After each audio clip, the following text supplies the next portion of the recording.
Morning, நான் உங்கள் RMA miss. இன்றைக்கி நம்ம யூனிட் 2ல் நெக்ஸ்ட்டு பார்க்குற டாபிக் தடையின்றி தானே விழும் பொருளின் இயக்கம். இதுக்கு முன்னாடி இயக்கச் சமன்பாடுகள்னு ஒரு டாபிக் இருக்குது, அது நெக்ஸ்ட் கிளாஸில் பார்க்கலாம். இப்போ இந்த டாபிக் பார்க்கலாம். செயல்பாடு 4. ஒரு பெரிய கல் மற்றும் சிறிய அடிப்பான் இரண்டையும் எடுத்துக்கொள்க. ஒரு மேஜையின் மீது நின்று கொண்டு அந்த இரண்டு பொருள்களையும் ஒரே உயரத்திலிருந்து ஒரே நேரத்தில் கீழே விடவும். நீங்கள் காண்பது என்ன? இப்பொழுது ஒரு சிறிய அழிப்பான் மற்றும் ஒரு காகிதத்தாள் இரண்டையும் எடுத்துக்கொள்க. ஒரு மேஜையின் மீது நின்று கொண்டு அந்த இரண்டு பொருள்களையும் ஒரே உயரத்திலிருந்து ஒரே நேரத்தில் கீழே விடவும். என்ன காண்கிறீர்கள்? நல்லா கவனிங்க. இப்போ ஒரு பெரிய மேஜை மேலே ஏறி நின்றுக்கிறோம். ஒரு பெரிய கல், ஒரு சிறிய எரேசர் ரெண்டையும் ஒரே சமயத்தில் மேலேருந்து கீழே போடுறோம். எந்த பொருள் சீக்கிரம் தரையை வந்தடையும்? இது ஒரு கொஷின். அதே மாதிரி ஒரு சிறிய அழிப்பானையும் ஒரு காகிதத்தால் ஒரு பேப்பரையும் எடுத்துக்கிட்டு அதையும் அது மாதிரி மேலேருந்து கீழே போடுறோம். அந்த ரெண்டு பொருளில் எது கீழே சீக்கிரம் தரையடையின்னு பார்க்குறோம். அடுத்தது பாருங்கள். இப்பொழுது சமமான நிறையுடைய இரண்டு காகிதத்தாள்களை எடுத்துக்கொள்க. இதில் ஒன்றை மட்டும் கசக்கி பந்து போல சுருட்டி கொள்க. இப்பொழுது இரண்டையும் ஒரே உயரத்திலிருந்து ஒரே நேரத்தில் கீழே விடவும். இப்பொழுது என்ன நடைபெறுகிறது? நீங்கள் காண்பது என்ன? நல்லா கவனிங்க. தேர்டு ஆக்டிவிட்டியாக நம்ம என்ன பண்ணுறோம் அப்படின்னா, ரெண்டு பேப்பர் எடுத்துக்கிறோம். ஒன்று நல்லா கசக்கி பந்து மாதிரி சுருட்டிக்கிறோம், இன்னொன்று அப்படியே வச்சுக்கிறோம். இப்போ அதே மேஜை மேலேருந்து ரெண்டையும் ஒரே சமயத்தில் கீழே போடுறோம். எது தரையை வந்தடையும் அப்படின்னு பார்க்குறோம். நெக்ஸ்ட் பாருங்கள்.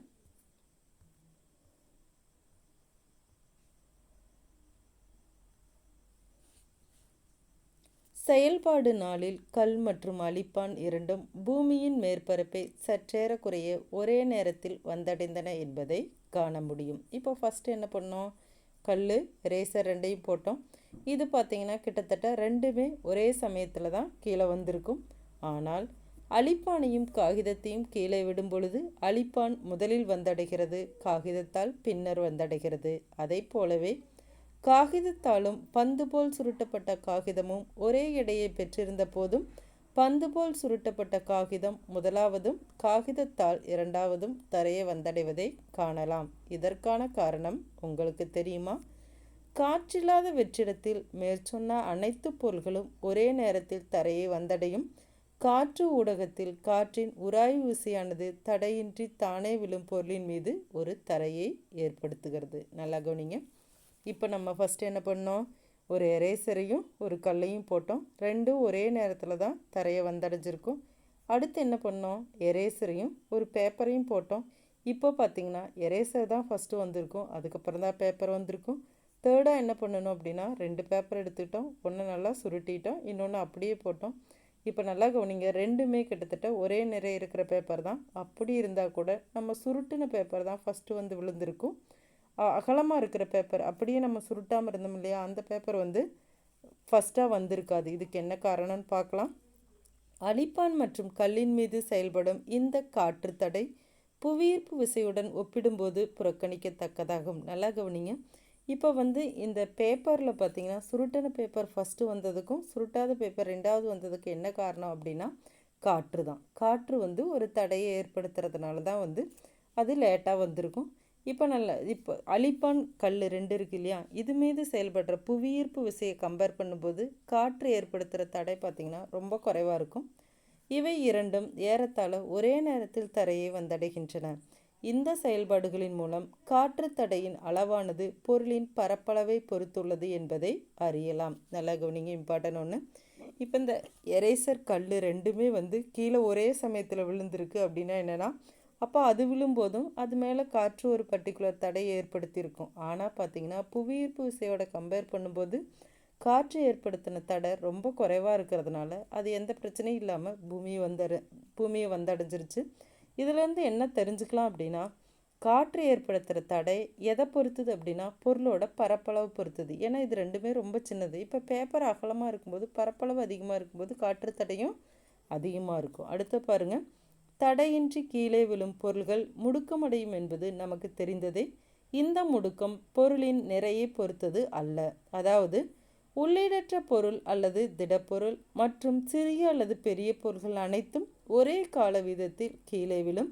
முடுக்கம் ஏக்கு பதிலாக புவியீர்ப்பு முடுக்கம் ஜி பிரதியிடுவதால் தடையின்றி தானே கீழே விழும் பொருள்களுக்கான சமன்பாடுகளை பெற முடியும்.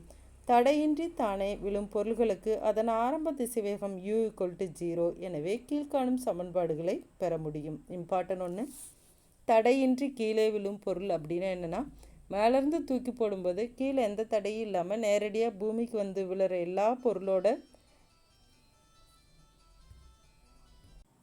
இப்போ பாருங்க பார்க்கலாம், மேலேருந்து கீழே விழுற எல்லா பொருளுக்குமே நிறை எப்படி இருந்தாலும் சரி, அதாவது நிறை அதிகமான பொருளாக இருந்தாலும் சரி, நிறை குறைவான பொருளாக இருந்தாலும் சரி, அதை பொறுத்து அந்த கீழே விழுற வேகம் மாறதில்லை. கிட்டத்தட்ட ரெண்டு பொருளுமே நிறை அதிகமான பொருளாக இருந்தாலும் சரி, நிறை குறைவான பொருளாக இருந்தாலும் சரி, ஒரே சமயத்தில் தான் கீழே விழுந்துச்சு.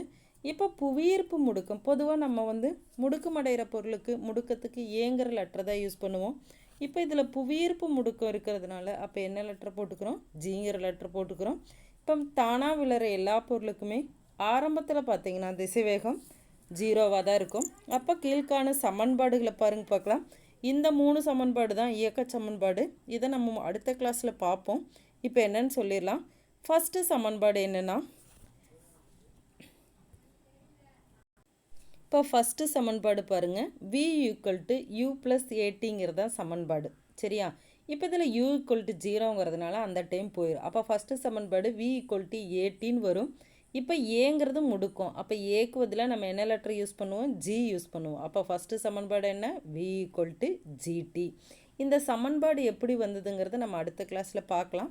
அடுத்தது செகண்ட் பாருங்கள், இயக்க சமன்பாடில் s=ut+12at², அதுதான் ஈக்குவேஷன். இப்போ s=u0ங்கிறனால அந்த டைம் 0 ஆயிரும். அப்போ என்ன டைம் வரும், ½ மட்டும் வரும். ஏக்கு பதிலாக என்ன லெட்டர் போட்டுக்கிறோம், ஜி. அப்போ gt². நெக்ஸ்ட்டு தேர்டு ஈக்குவேஷன் பாருங்கள், v²=u²+2ah வரும்.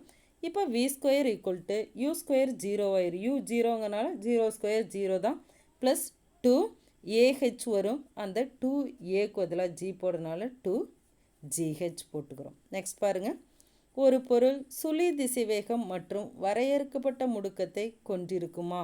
ஆம். ஒரு பொருளை செங்குத்தாக மேல் நோக்கி எறிந்தால் பொருளின் திசைவேகம் படிப்படியாக குறைந்து பெரும உயரத்தை அடைந்த நிலையில் சுழி மதிப்பை பெறுகிறது. அப்போது அப்பொருளின் முடுக்கம் புவியீர்ப்பு முடுக்கத்துக்கு சமமாக இருக்கும். நல்லா கவனிங்க, இம்பார்ட்டன் ஒன்று. உங்களுக்கு தெரியுமா, அதாவது பொருளோட திசைவேகம் 0வாக இருந்து அப்போ அந்த பொருளுக்கு ஒரு பர்டிகுலர் முடுக்கம் இருக்குமா அப்படிங்கிறது தான் கொஷின். ஆனால் இருக்கும். எப்போ அப்படின்னா, இப்போ ஒரு பொருளை செங்குத்தாக மேல் நோக்கி எரிஞ்சோம் அப்படின்னா கொஞ்சம் கொஞ்சமாக அதோட திசைவேகம் குறைஞ்சி கடைசியில் என்ன ஆயிரும், கரெக்டாக அதோட மேக்ஸிமம் ஹைட்டு எவ்வளோ ரீச் ஆகுதோ அந்த இடத்துல அதோட திசைவேகம் 0 ஆயிரும். அப்போ அந்த பொருளுக்கு முடுக்கம் பார்த்திங்கன்னா எப்படி இருக்கும், புவியீர்ப்பு முடுக்கத்துக்கு சமமாக இருக்கும். ஒரு பொருளை மேல் நோக்கி எரியும் போது அது புவியீர்ப்பு விசைக்கு எதிர் திசையில் செல்கிறது. எனவே ஏக்கு பதிலாக -g என்றும் எடுத்துக்கொள்ள வேண்டும். கீழ் நோக்கி செல்லும்போது +g என எடுத்துக்கொள்ள வேண்டும். இம்பார்ட்டன் ஒன்று. இப்போ நல்லா கவனிங்க. இப்போ ஒரு பொருளை மேலே தூக்கி எரிஞ்சோம் அப்படின்னா அந்த பொருள் போகிறது எதுக்கு அப்படின்னா புவியீர்ப்பு விசைக்கு எதிராக போகுது. அப்போ புவியீர்ப்பு விசையை நம்ம ஜின்னு வச்சுக்கிட்டோன்னா அதுக்கு எதிராக போகிறதுனால அப்போ அந்த பொருளோட முடுக்கத்தை -gன்னு வச்சுக்கிறோம். இப்போ சப்போஸ் மேலேருந்து கீழே தூக்கி போடுற பொருள்லாம் புவியீர்ப்பு விசையை நோக்கி வருது. அப்போ அங்கே என்ன வச்சுக்கிறோம் அப்படின்னா அதோட முடுக்கத்தை +gன்னு வச்சுக்கிறோம். நெக்ஸ்ட் பாருங்கள், சீரான வட்ட இயக்கம். ஒரு நூலை எடுத்துக்கொண்டு அதன் ஒரு முனையில் சிறிய கல் ஒன்றை கட்டவும். அக்கல்லானது வட்டப்பாதையில் மாறாத வேகத்தில் சுற்றுமாறு கயிற்றின் மற்றொரு முனையை கொண்டு சுழற்றவும். நூலை கையிலிருந்து விடுவிக்கும் போது கல்லானது விலகிச் செல்கிறது. கயிற்றை விடுவித்த பின்னும் கல்லானது எந்த திசையில் செல்லும் என்பதை உங்களால் சொல்ல முடியுமா? இப்போ பாருங்கள், என்ன பண்ணுறோம் அப்படின்னா ஒரு நூல் எடுத்துக்கிறோம். அந்த நூலில் ஒரு முனையில் கயிற்று ஒன்று கட்டிக்கிறோம், சிறிய கல் ஒன்று கட்டிக்கிறோம். இன்னொரு முனையை பிடிச்சிக்கிட்டு அந்த கல் இருக்கிற அந்த முனையை அப்படியே வேகமாக வட்டப்பாதையில் மாறாத வேகத்தில் வட்டமாக சுற்றுறோம். இப்படி கொஞ்ச நேரம் சுற்றிட்டு என்ன பண்ணுறோம் அப்படின்னா நூலை கையிலிருந்து விட்டுறோம். விட்டும்போது என்னாகுன்னா கல் எந்த திசையில் போகும், இதுதான் கொஷின். கவனிங்க, நீங்கள் உன்னிப்பாக நோக்கினால் கயிற்றை விடுவிக்கும் போது கல்லானது வட்டப்பாதையின் தொடுகோட்டின் வழியே நேர்கோட்டில் இயங்குவதை காணலாம். இப்போ இந்த தொடுகோடு கேள்விப்பட்டிருப்பீங்க.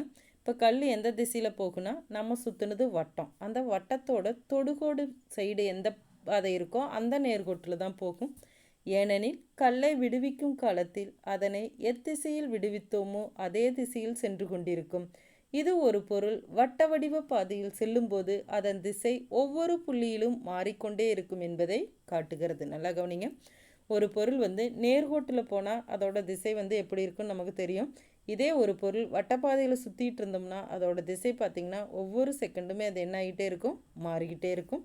பொருள் ஒன்று வட்டப்பாதையில் மாறாத வேகத்தில் செல்லும் பொழுது திசை மாறுவதால் திசை வேகமும் மாறுகின்றது. எனவே இது ஒரு முடுக்குவிக்கப்பட்ட இயக்கமாகும். உதாரணமாக பூமி சூரியனை சுற்றி வருவது, நிலவு பூமியை சுற்றி வருவது, கடிகாரத்தின் வினாடி முள்ளின் இயக்கம் ஆகியவை சீரான வட்ட இயக்கங்களாகும். அதாவது பொருள் வட்டப்பாதையில் மாறாத வேகத்தில் செல்லும்போது அதோட திசை மாறுறதுனால திசை வேகமும் மாறிக்கிட்டே இருக்கும். இதுதான் வட்ட இயக்கத்துக்கு ஒரு எடுத்துக்காட்டு.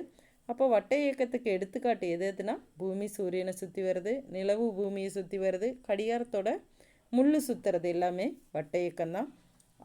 ஆரம் கொண்ட வட்டப்பாதையில் சுற்றி வரும் ஒரு பொருளானது ஒரு சுற்றுக்கு பின் தொடக்க நிலையில் திரும்பி வர எடுத்துக்கொண்ட காலம் t எனில் அதன் வேகம் v பின்வருமாறு கணக்கிடப்படுகிறது. அதாவது ஒரு வட்டப்பாதையில் சுற்றி வரக்கூடிய ஒரு பொருளோட வேகம் கண்டுபிடிக்கிறதுக்கு என்ன ஃபார்முலானா வேகம் v = வட்டத்தோட சுற்றளவு பை எடுத்துக்கொண்ட காலம். வட்டத்தோட சுற்றளவு என்ன 2πr பை எடுத்துக்கொண்ட காலம் t. இதுதான் வட்டப்பாதையில் செல்கிற பொருளோட வேகம் கண்டுபிடிக்கிறதுக்கான ஃபார்முலா. என்ன ஃபார்முலா? v = 2πr/t. இதோ இந்த டாபிக் கூட இருக்கட்டும். நெக்ஸ்ட் டாபிக் நம்ம நெக்ஸ்ட் கிளாஸில் பார்க்கலாம். இப்போ ஹோம்ஒர்க் கொஷினை இமேஜாக நம்ம சென்ட் பண்ணுறோம். அந்த கொஷின் அதாவது 1 மார்க் கொடுக்க போகிறோம். அந்த 1 மார்க்குக்கு ஆன்சர் மட்டும் படித்து எழுதிருங்க. மீதி டாப்பிக்கை நெக்ஸ்ட் கிளாஸில் பார்க்கலாம். Thank you students.